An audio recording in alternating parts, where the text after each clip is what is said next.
اللهم صل وبارك عليه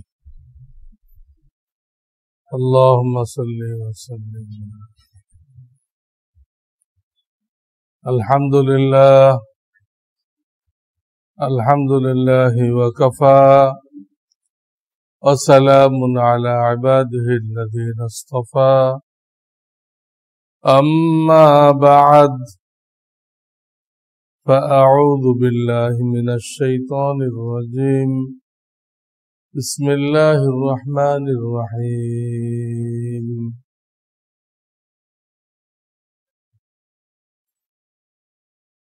شهر رمضان الذي أنزل فيه القرآن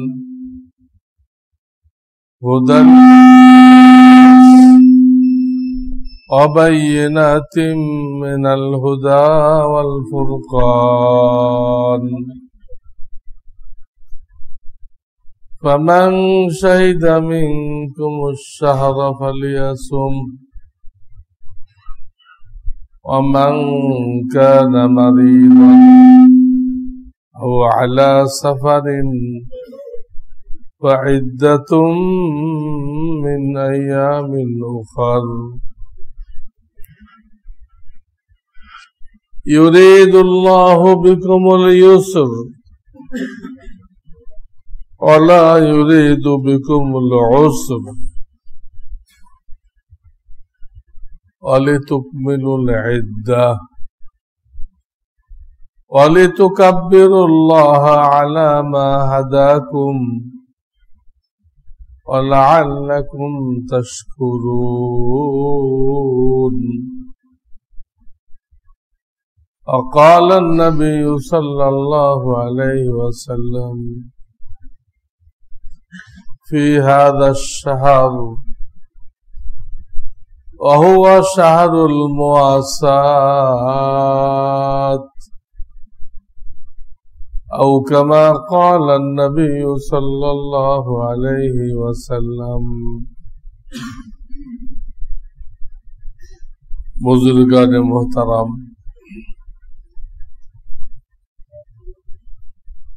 এই রমজানুল মুবারক সম্পর্কে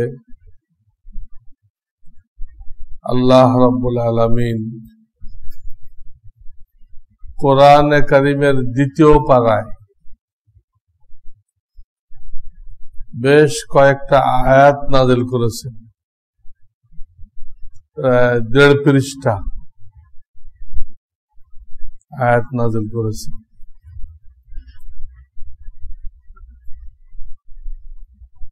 তো দেখা যাইতেছে আসল জিনিস হলো আল্লাহর নির্দেশ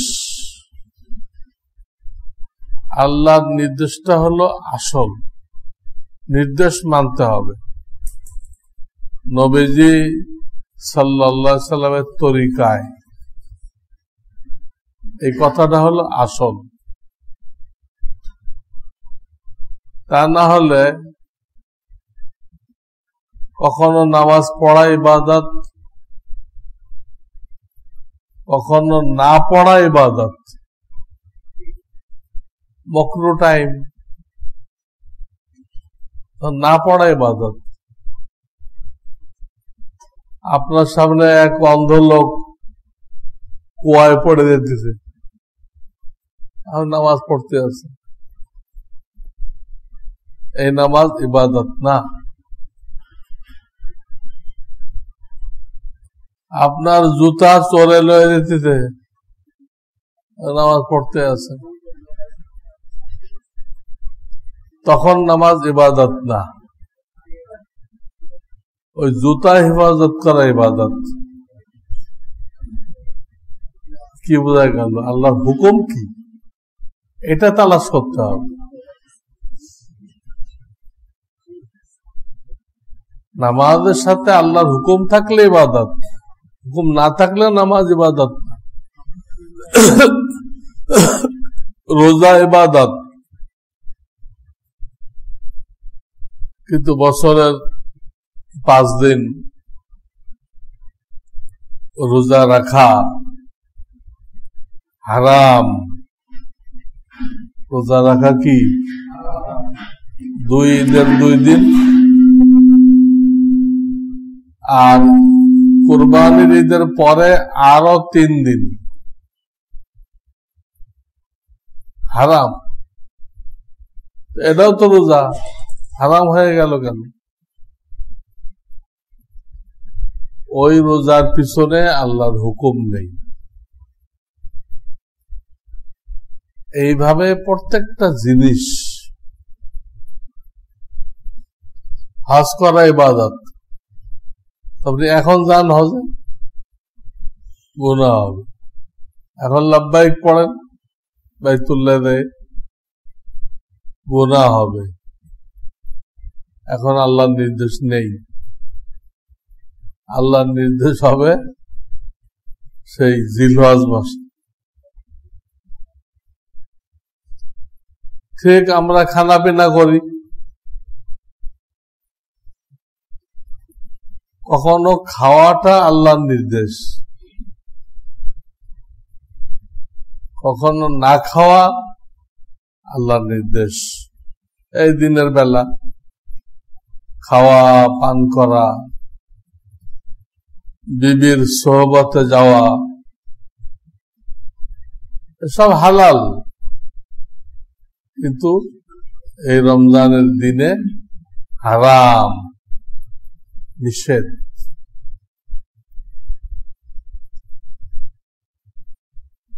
এই জন্য আল্লাহর নির্দেশ তালাশ করতে হবে।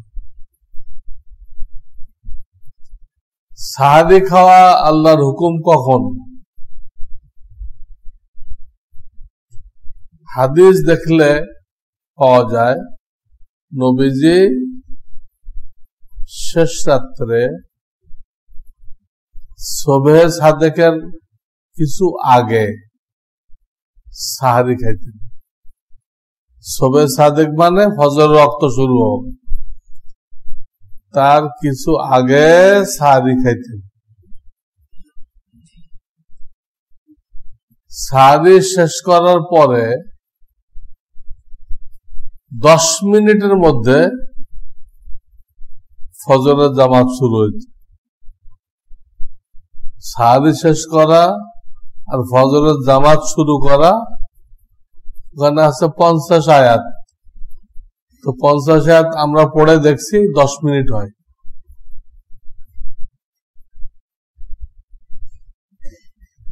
তাহলে খাওয়ার নির্দেশ হলো শেষ রাত্রে।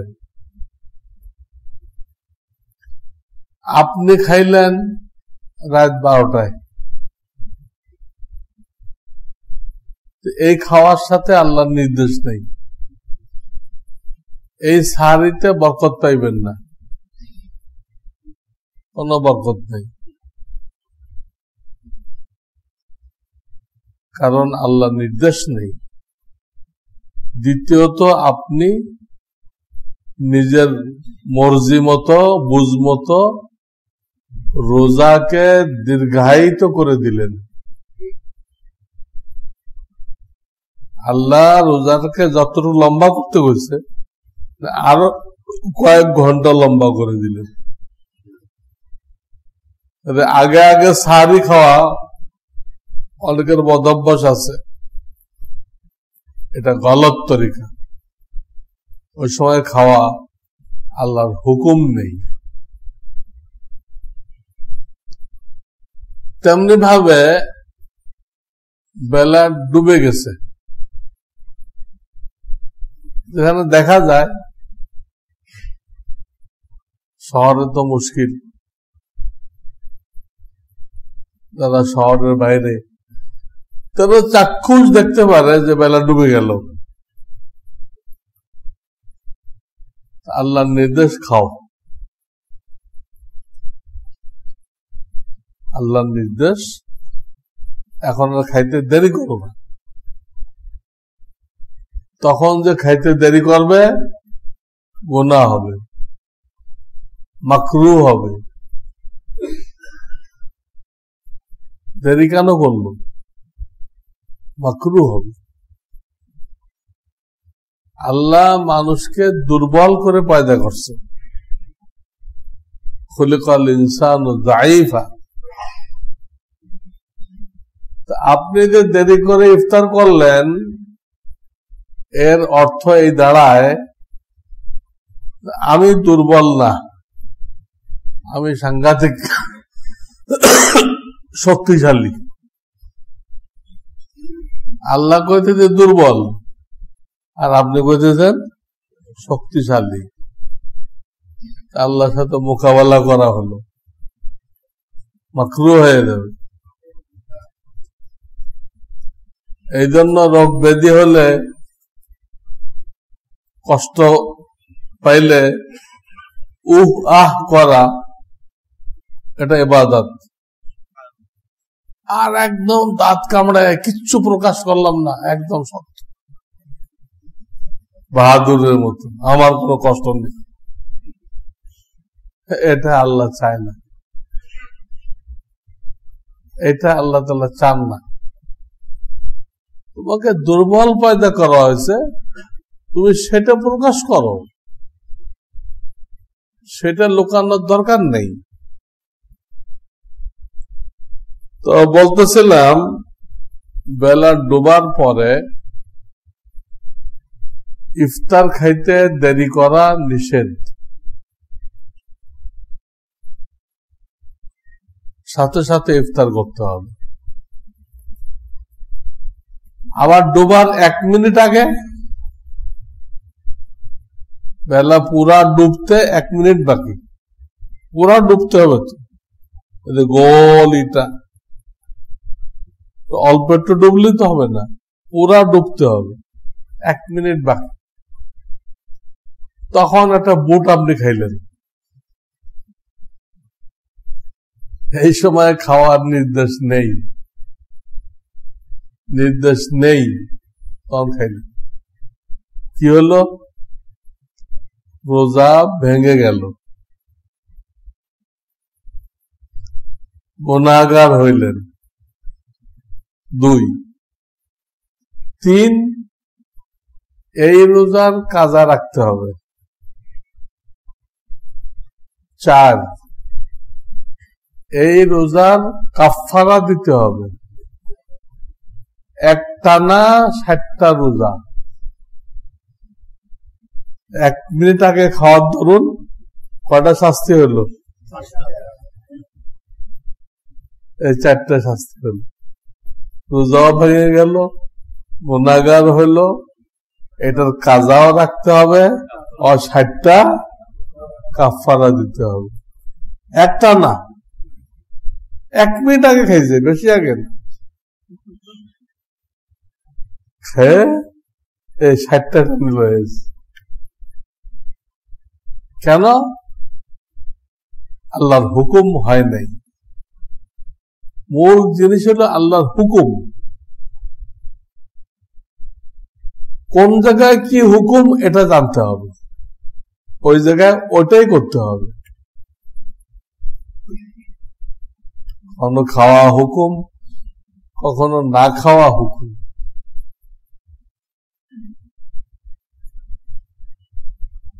তো এইভাবে প্রত্যেকটা জিনিস আল্লাহর হুকুম পাওয়া গেলে ইবাদত হবে, আল্লাহর হুকুম পাওয়া না গেলে ইবাদত হবে না।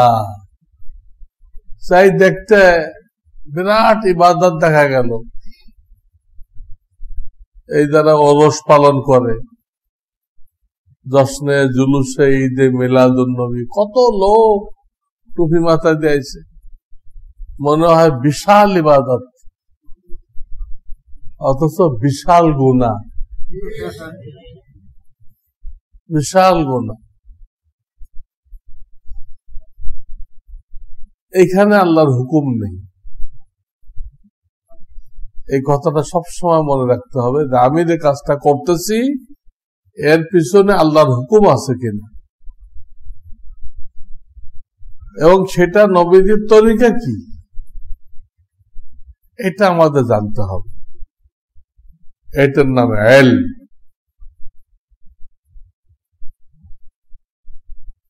রমজান সম্পর্কে আল্লাহ তাআলা বলেছেন ইউরিদুল্লাহু বিকুমুল ইউসর ওয়ালা ইউরিদু বিকুমুল উসর।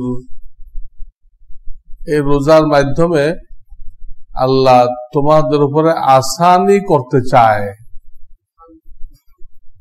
তোমাদের উপরে কষ্ট দিতে চান না। কষ্ট দেওয়া আল্লাহর উদ্দেশ্য না, আসানি করা, সহজ করা উদ্দেশ্য। বাস্তবে আপনারা যারা রোজা রাখতেছেন নিজেই বুঝতেছেন আল্লাহ সহজ করে দিচ্ছেন। কত রোগী আছে অন্য সময় না খেয়ে থাকতে পারে না, ঘন্টায় ঘন্টায় খাইতে হয়, 3 ঘন্টায় খাইতে হয়। তো রমজানে এই 15-16 ঘন্টা কেমনে না খাই আস, আল্লাহ সহজ করে দিচ্ছে, কঠিন করেন নাই, রোজাকে কঠিন করেন নাই, আল্লাহ সহজ করে দিচ্ছে।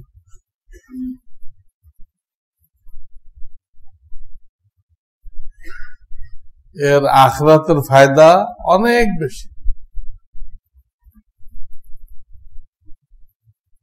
দুনিয়ার ফায়দাও অনেক বেশি।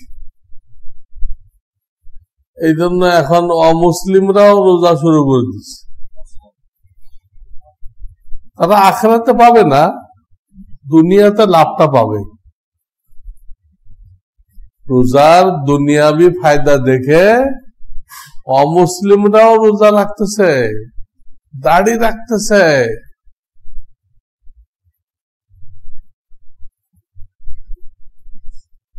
ফায়দা দেখে খতনা করতেছে, মুসলমানই করতেছে অমুসলিমরা। দেখতেছে এটা না করলে এত রোগ হয়, চিকিৎসা মুশকিল। যত সিফিলিস, গনোরিয়া, হাবি জাবি সব মুসলমানে না করার দরুন হয়।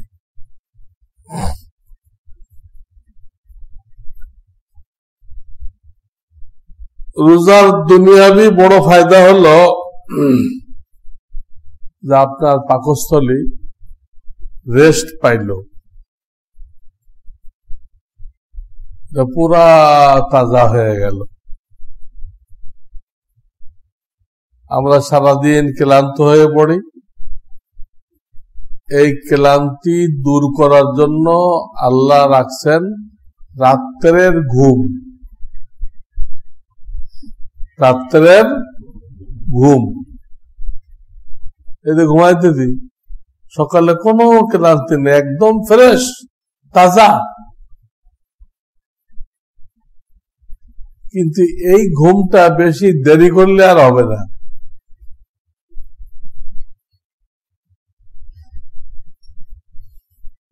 নবী আলাইহিসসালাম 9টা থেকে 10টার মধ্যে ঈশা পড়ে ফেলতেন।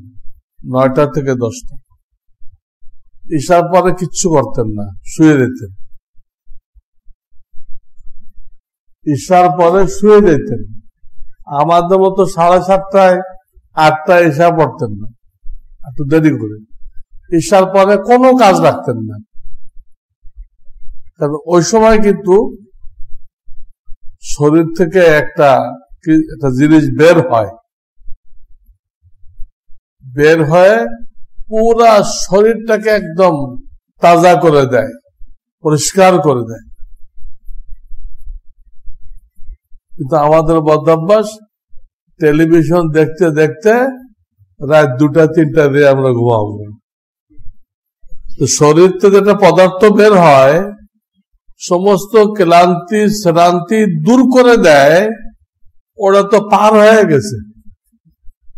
আপনি যে টাইমে ঘুমাইতে গেছেন তখন তো এটার বের হবে না, আপনার ক্লান্তিও দূর হবে না। আপনি 35 বছরে বুড়া হয়ে যাবেন, 35 বছরে বুড়া হয়ে, চুল দাড়ি পাকে একদম শাইখুল মাশায়েখ।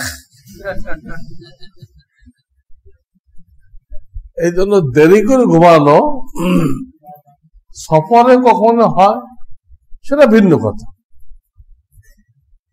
আমভাবে দেরি করে ঘুমানো নিষেধ, তাহলে এই ক্লান্তি দূর হবে না। শরীরের এই জিনিসটা সাধারণত রাত 10টার দিকে যদি কেউ শুয়ে পড়ে তাহলে বের হয়, এটা ডাক্তারি সায়েন্সের কথা। মুসলমানদের ডাক্তারি সায়েন্স ছিল হাকিমি, হাকিমি মুসলমানদের, হোমিও মুসলমানদের, এই দুটো মুসলমানদের, এলোপ্যাথ খ্রিস্টানদের, আয়ুর্বেদ হিন্দুদের। আয়ুর্বেদ আর হাকিমি কাছাকাছি, গাছপালা দিয়ে করে কাছাকাছি, কিন্তু হিন্দুদেরটা থিওরি হলো ওটা আগে পচায়, মাটির মধ্যে গাড়ি রেখে পচায়, পচানোর পরে ওষুধ তৈরি করে। ওই একই জিনিস মুসলমানরা হাকিমি বলতেছে, জিনিস এক, তো মুসলমানরা পচায় না, এটা শুকায় গুঁড়া করে কয়েকটা মিলায় খামিরা করে, একই জিনিস। গাদা যেরকম পানি ঘোলা করে খায়, ওরা আগে পচাই লয়। আয়ুর্বেদ হিন্দু শাস্ত্র, প্রত্যেক শাস্ত্রের ফর্মুলা ভিন্ন। তো আমাদের শাস্ত্রে এই কথা বলে 10টায় যদি আপনি শুয়ে পড়েন তাহলে এটা আপনার হবে, শরীর একদম তাজা হয়ে যাবে, শরীর মজবুত থাকবে।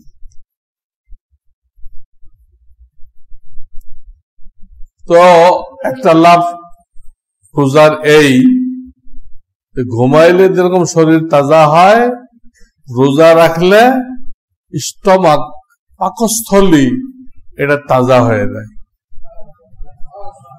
এর যে শক্তি, হজম করার শক্তি, পাকস্থলী, লিভার এগুলো মিলে এটা একদম ফ্রেশ হয়ে যায়,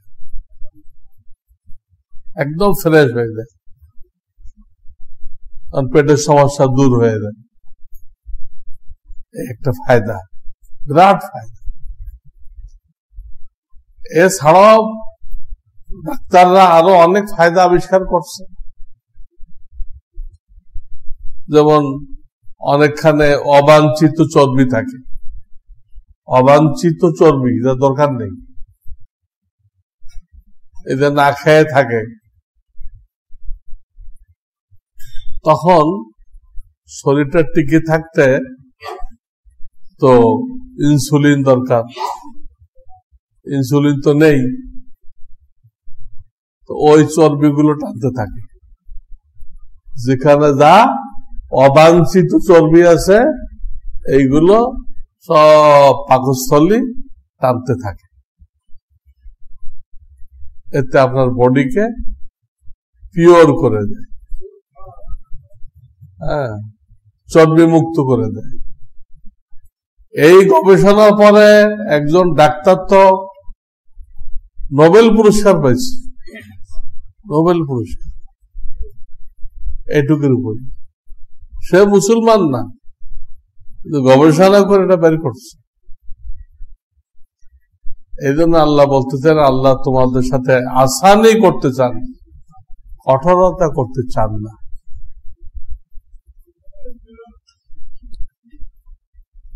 রমজানের আর একটা মাসআলা, এটা মা বোনদেরকে বলতে হবে, মা বোনদেরকে বলতে হবে। কোন মা বোন রোজা রাখছিলেন, এখনো ইফতার করেন নাই, তার মাসিক শুরু হয়ে গেছে, তো রোজা এটা আর হবে না, হয়ে গেল।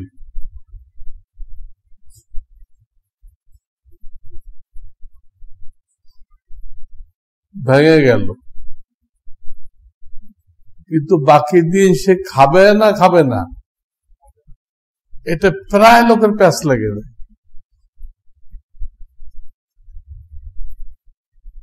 আমি সহজ করার জন্য বলি, মাসিক যখন জারি হয়েছে তো খানাও জারি থাকবে। তার মানে এই মহিলা অবশিষ্ট দিনে মানুষের সামনে না, লুকায় খাওয়া দাওয়া করবে। রমজানে সে রোজা রাখছিল, দুপুরে মাসিক জারি হয়ে গেছে, মাসিক চালু হয়ে গেছে, মাসিক চালু হয়েছে তো খানা চালু হবে, মানুষের সামনে না। আর একজন মা বোন, উনি আগের থেকেই মাসিক চলতেছিল, এটা সর্বোচ্চ 10 দিন চলতে পারে, সর্বোচ্চ। তো রমজানের দুপুর বেলা এটা বন্ধ হয়ে গেল, মাসিকটা কি হলো, বন্ধ হয়ে গেল। বাকি দিন কি করবে, খাবে না? মাসিক বন্ধ হয়ে গেছে, খানাও বন্ধ। সে বাকি দিনটা রোজাদারদের মতো না খায় থাকবে, এটা আল্লাহর হুকুম। মাসিক জারি হলে রোজা রাখা অবস্থায় খানা জারি বোঝেন না, চালু। আর রোজা রেখে মাসিক হলে এখন ইফতারের টাইম হয় নাই,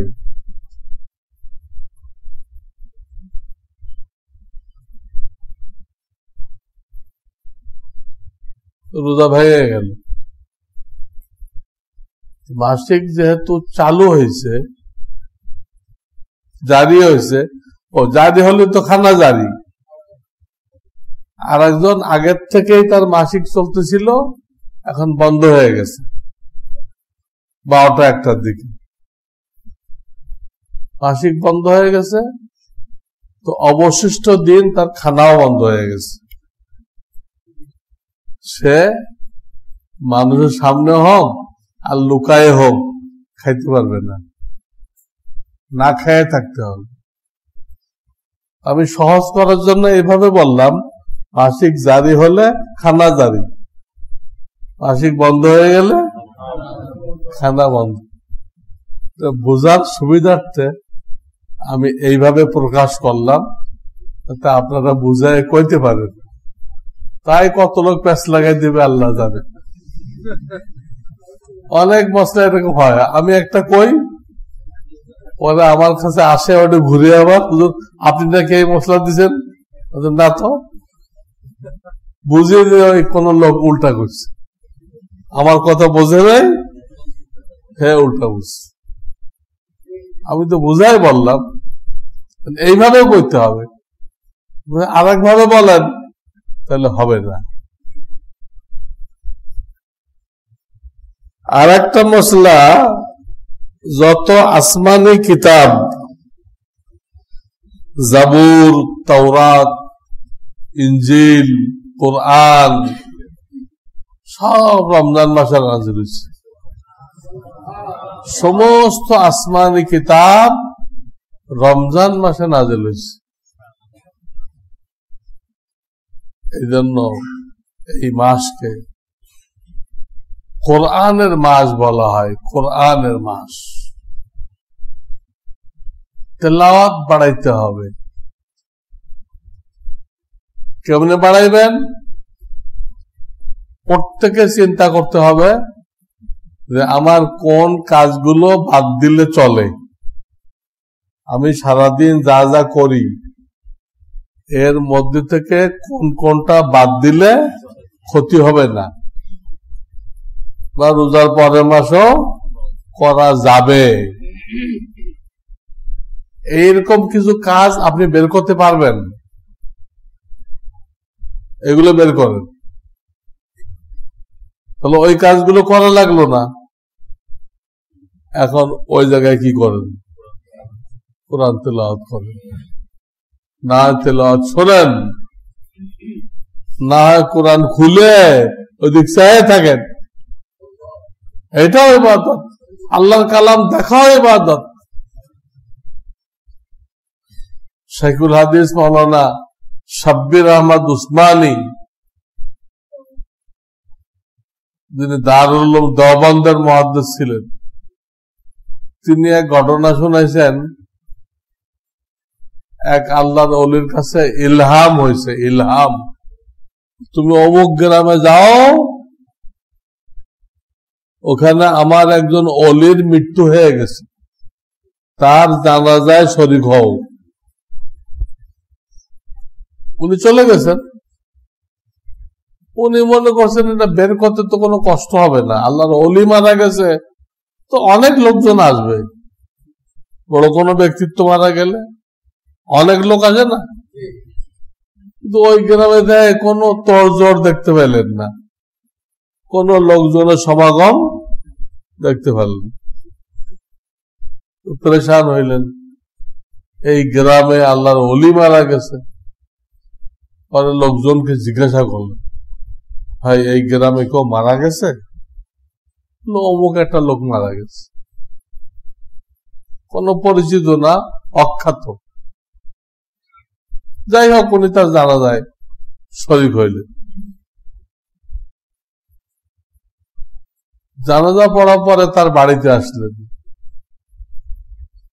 উনি বুঝতেছেন না এই গ্রামে তো আর কেউ মারা যায় নাই, এই লোকটাই মারা গেছে। আর আমাকে বলা হয়েছে একজন অলি মারা গেছে, আল্লাহর অলি, আল্লাহর বন্ধু। এই লোক ছাড়া কি হবে? আর তো কেউ মারা যায়নি। তিনি অলি, এটা তো কেউ জানে না,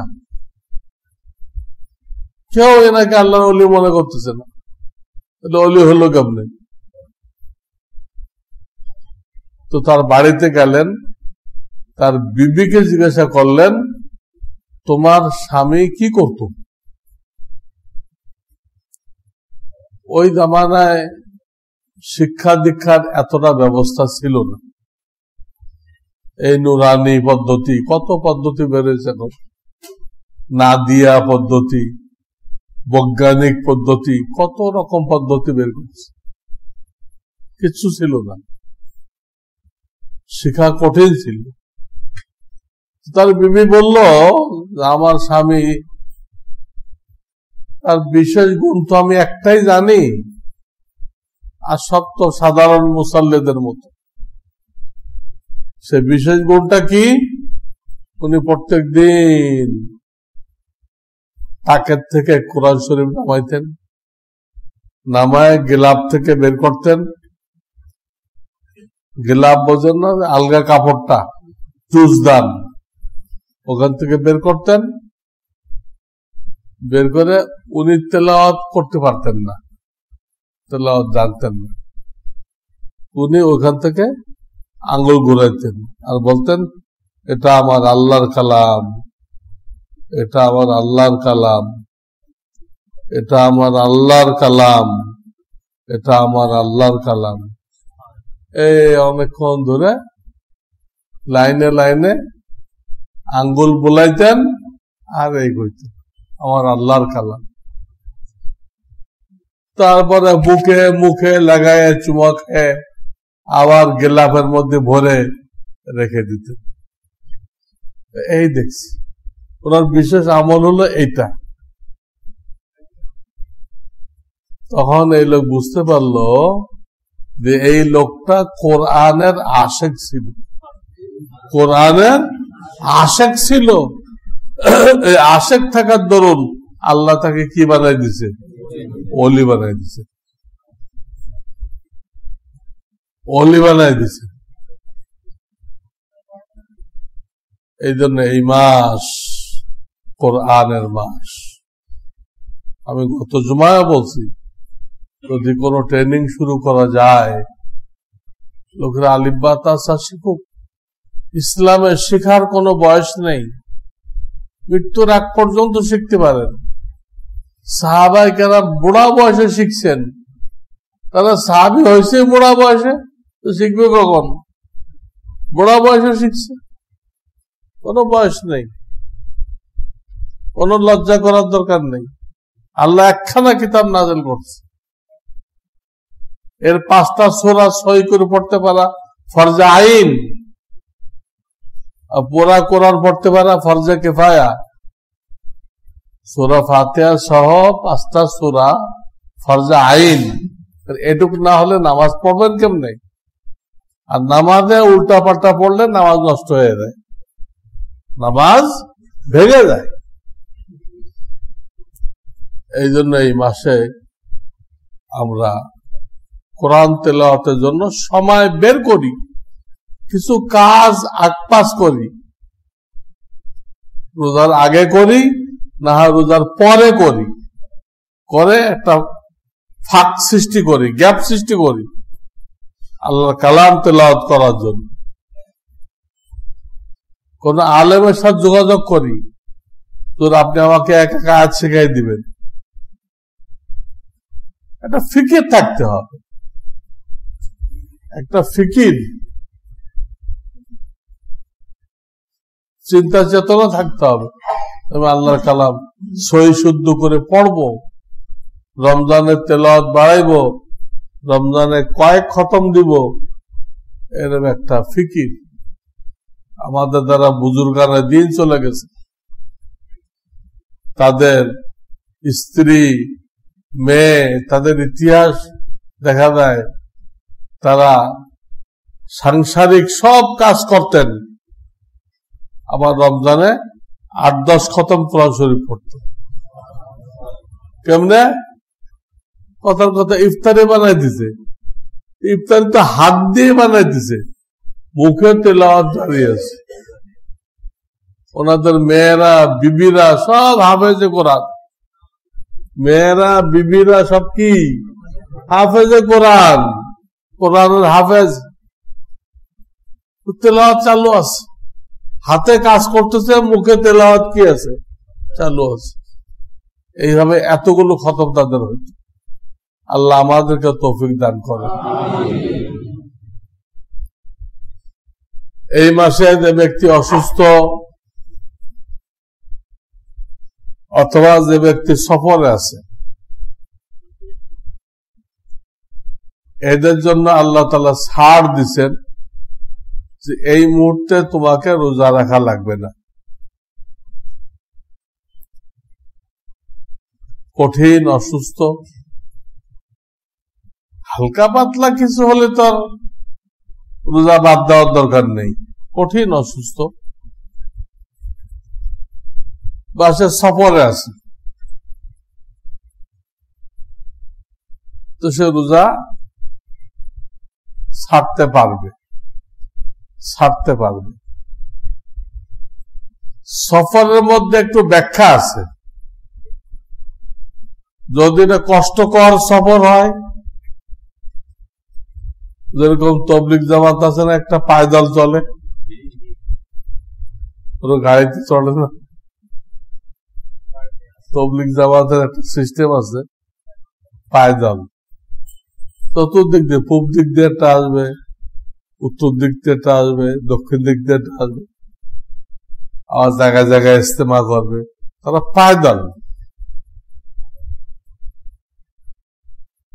গাড়ি ঘোড়া তো অনেক জামাত পায়দল থাকে। তো সফর যদি কষ্টকর হয় হয়তো সে রাখতে পারবে না, তখন সাথীদের পেরেশানি হবে। যদি সে বেহুশ হয়ে যায়, তখন রোজা না রাখা উত্তম, না রাখা। আর যদি সফর আরামদায়ক হয়, প্লেনের মধ্যে বসে জাপান যেতেছে, প্লেনের মধ্যে বসে কোথায় যেতেছে? জাপান। এয়ার কন্ডিশন এর মধ্যে কি কষ্ট হয়? আবার যাইতেছে জাপান। পশ্চিম দিক গেলে রোজা লম্বা হয়ে যায় কয়েক ঘন্টা, রমজানে যদি মক্কা শরীফ যান তো রোজা 3 ঘন্টা লম্বা হয়ে যাবে। এখন যা রাখতেছে তার থেকে 3 ঘন্টা লম্বা হবে। আমাদের জাপান যান তো 3 ঘন্টা ছোট হয়ে যাবে রোজা। জাপান গেলে রোজা কি হবে? 3 ঘন্টা ছোট হবে। আবারও সফর, এক তো এয়ার কন্ডিশন, আবার 3 ঘন্টা কম। তাহলে এইরকম সফরে রোজা রাখা উত্তম। যদিও সফর আল্লাহ ছাড় দিছে, কিন্তু তাফসিরে লেখে এই সফরে রাখা উত্তম। দেখেন একই সময় সূর্য চলতেছে 12টায়, সূর্য রওনা হয়েছে পশ্চিম দিকে, আপনার প্লেনও রওনা হয়েছে পশ্চিম দিকে।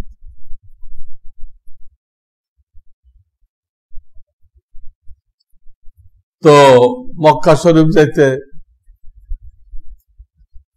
6 ঘন্টা লাগবে, প্লেনটা যাইতে কয় ঘন্টা লাগবে? 6 ঘন্টা।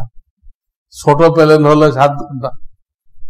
প্লেন যত ছোট হয় তত আস্তে চলে, আর যত জাম্বু জেট হয়, হ্যাঁ, জাম্বুরা থেকে জাম্বু জেট তত জোরে চলে।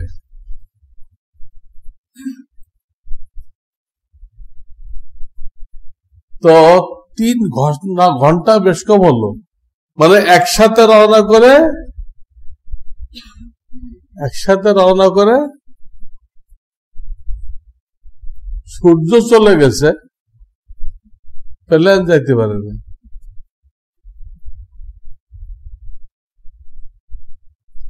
সূর্য তো যাইতেছে 1 ঘন্টায় কত মাইল? 1000 মাইল। 24 ঘন্টায় পুরা পৃথিবী প্রদক্ষিণ করে না? 24 ঘন্টায় সূর্য। আর পৃথিবীর ব্যাস কত? 24,000 মাইল। ব্যাস কত? 24,000 মাইল না? তাহলে 1 ঘন্টায় 1000 মাইল। প্লেন তো এত জোরে যায় না, এত স্পিডে যায় না। ও পারে 500 মাইল জোরে যেতে, সূর্যের অর্ধেক। এই জন্য 3 ঘন্টা পাশে পড়ে যায়, তখন রোজা 3 ঘন্টা লম্বা হয়ে যায়।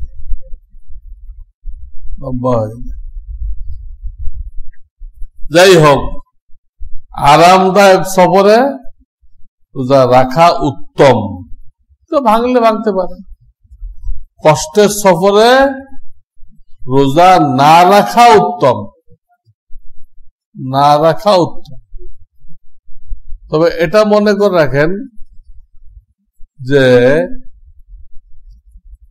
যখন আপনি সফর করার উদ্দেশ্যে বাড়ির থেকে রওনা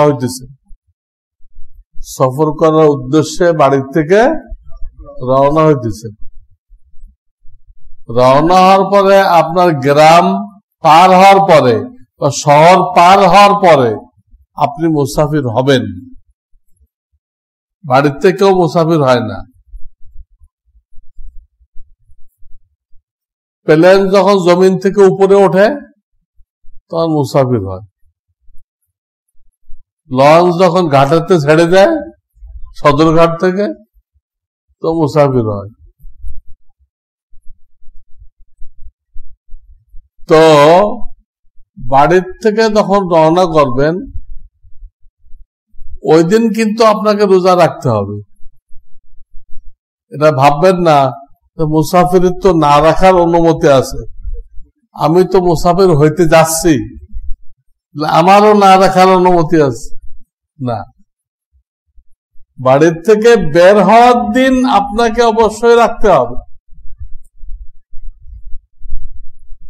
তারপর যদি কষ্ট হয়ে যায় আর পারতেছেন না, জান যায়, তো ভেঙে ফেলবেন, গুনাহ হবে না। আর যদি রাখতে পারেন ভালো, ওটা পরে দেখা যাবে। আপনি পারবেন কি না পারবেন সেই অনুযায়ী ফয়সালা পরে হবে, কিন্তু বাড়ির থেকে বের হইতে হবে কি নিয়ে? রোজা নিয়ে বের হইতে হবে।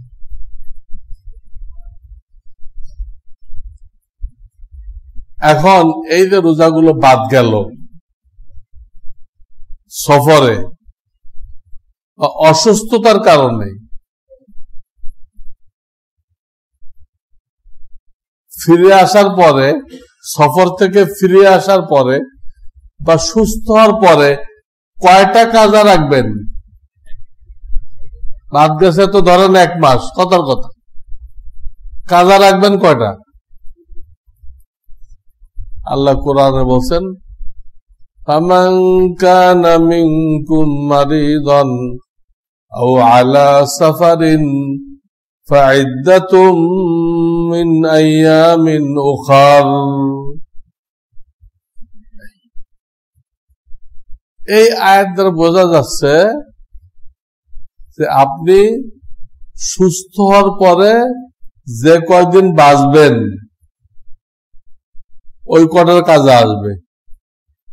সুস্থ হওয়ার পরে 10 দিন বাঁচছিলেন,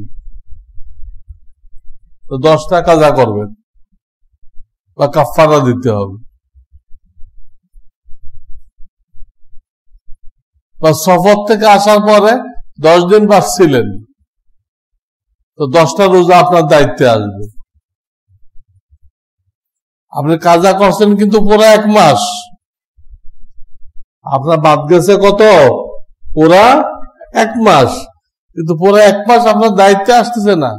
হ্যাঁ, পুরো 1 মাস যে নাকি সুস্থ থাকবে, হ্যাঁ, বা বেঁচে থাকবে, তারপর 1 মাস আসবে। এই জন্য শব্দ হলো ফাইদ্দাতুম মিন আইয়ামিন উখার। আর পুরো 30 দিনে রাখতে হতো, যে কদিন বাঁচো আর মরো, 30 দিনই তোমার দায়িত্ব এসে গেছে। তাই যদি হইতো তাহলে শব্দটা এরকম হতো না, হয়তো আলাইহিল কাজা, তাকে রমজানের কাজা করতে হবে। যেহেতু পুরা রমজান দায়িত্বে আসে না, এই জন্য আল্লাহ শব্দটাকে ঘুরাই বলছে, যে কদিন তুমি সুযোগ পাইলা ওই কটা আসবে, ওর বেশি আসবে। এরপরে একটা আয়াত আছে, ওয়ালাল্লাযীনা ইউতীকুনাহু ফিদিয়াতুন তাআমু মিসকিন। এই আয়াতের 2টা তাফসীর। একটা তাফসীর হলো যাদের শক্তি সামর্থ্য আছে সেও যদি রোজা না রেখে ফিদিয়া দিতে চায়, একটা গরিব মানুষকে 2 বেলা খাওয়াইতে চায়, তো খাওয়াইতে পারবে, এক তাফসীর।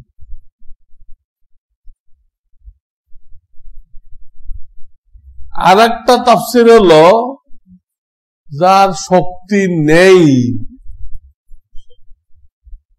অসুস্থতার কারণে, বুড়া হওয়ার কারণে, বিভিন্ন কারণে শক্তি লেস নেই, সে তার তো রোজা রাখার শক্তি নেই, সে কোন মিসকিনকে 2 বেলা খাওয়াই দিবে। প্রত্যেকটা রোজার বদলে কোন গরিব মানুষকে 2 বেলা খাওয়াই দিবে। এতে বোঝা যায় শরীয়তে খানা 2 বেলা, সকালে একবার, বিকালে একবার। সাহাবারা এইভাবে খাইতেন, তো কোনো রোগ শোক হইতো না। আর আমরা তো সারাদিন খাইতে থাকি, সারাদিন খাইতে থাকি।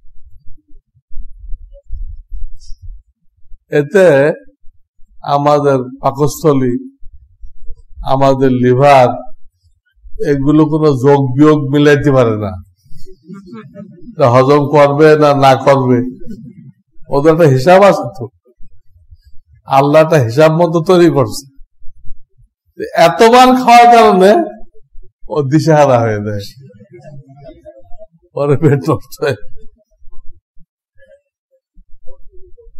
2 বেলা খাওয়াইতে হবে, অথবা একটা ফেতরা দিতে হবে। একটা, এবছর আমি এখন হিসাব করি নাই, মোটামুটি ধরেন 65 টাকা ধরেন, 60 থেকে 70 টাকা ধরেন। খানা যদি না খাওয়াইতে চান তাহলে একটা গরিব মানুষকে 60 টাকা দেন। প্রত্যেকটা রোজার বদলে একটা গরিবকে কয় টাকা দেন? 60 টাকা দেন। কিন্তু এখানে কথা আছে, 30 দিনেরটা হিসাব করে একবারে দিয়ে দিতে পারবেন না, তাহলে একদিনেরটা হবে। 30 রোজায় কত আসে ক্যালকুলেটর দিয়ে হিসাব করলেন, করে যা হয় একবারে দিয়ে দিল, তো তুমি 30 দিন খেয়ে নিও, হবে না। প্রত্যেক দিন আলাদা আলাদা দিতে হবে। প্রত্যেক দিন কি করতে হবে? আর যদি বলে এত ঝামেলা পারবো না, একদিনে সারবো, তাহলে 30 জন দেন। একদিনে সারতে চাইলে দেখেন আত্মীয় স্বজন কারা কারা গরিব আছে, এক পরিবারে তো 5-7 জন আছে, এরকম 30 জনকে দেন, তাহলে একদিনে দিতে পারবেন, একজনকে পারবেন না। তাহলে আয়াতের তাফসীর কয় রকম হলো? প্রথম কইছিলাম শক্তি আছে সেও ফিদিয়া দিতে পারে। দ্বিতীয় তাফসীর করলে আয়াত কিন্তু একটা, তাফসীর 2 রকম। শক্তি নেই সে ফিদিয়া দিতে পারে। প্রথম যে তাফসীরটা বললাম ওই তাফসীরটা পরবর্তী আরেক আয়াত দ্বারা রহিত হয়ে গেছে, বাদ গেছে। একদম শুরুতে ছিল, যাদের হিম্মত হয়, সাহস হয় রাখো, তাদের সাহস হয় না ফিদিয়া দাও। অনেকে রাখছে, অনেকে ফিদিয়া দিছে, কিন্তু যারা ফিদিয়া দিছে তাদেরও ধারণা হয়ে গেছে রাখা তো যায়, অমুক অমুক অমুক অমুক অমুক অমুক রাখছে, আমি না ফিদিয়া দিছি, অমুক অমুক তো রাখছে, তাহলে কি বোঝা গেল? রাখা যায়, এই বুঝ পায়দা হয়ে গেল। তারপরে আল্লাহ এক পর্যায়ে বললেন যে এখন থেকে তারা সামর্থ্যবান, গায়ে শক্তি আছে, তাদের আর ফিদিয়া দেওয়া চলবে না, তাদের রোজা রাখতে হবে। ফামান শাহিদা মিনকুমুশ শাহরা ফালিয়াসুম। কিন্তু ওই আয়াতের যে দ্বিতীয় তাফসীর, যারা বুড়া হয়ে গেছে অথবা যাদের পেটে, মহিলাদের পেটে, যে সমস্ত মহিলাদের পেটে বাচ্চা আছে, ডাক্তার সাহেব বলতেছে রোজা রাখলে বাচ্চার ক্ষতি হবে, অথবা কোন মহিলা বাচ্চাকে দুধ পান করায়, যদি রোজা রাখে তো দুধ শুকায় দেয়, ডাক্তার সাহেব বলতেছে আপনি রোজা এখন রাখেন না, পরে কাজা করেন।